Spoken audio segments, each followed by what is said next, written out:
Uthando lomdlalo webhola ekhatywayo uKara Hendricks lwaqala eseneminyaka elithoba edlala kwiqela labafana.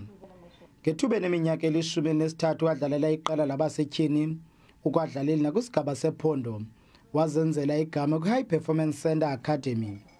I was searching basically scholarships overseas because I wanted to get there beforehand. And then I came across Aspire Atlantic and I emailed them and I asked them if it's okay if they can help me with the process of getting a scholarship. Not long after that, for the first week in January, they emailed me back to say yes, they're willing to help me. Ngo-2019 lo mdlali wasesuswini wabizwa beyinxalenye inkampu yeqela lesizwe. Iphupha lakhe kukudlalela iqela labasetyhini leManchester United kwakunye neqela lesizwe. Kwaye ukholelwa sele kumbovu alizalisekise eli phupha.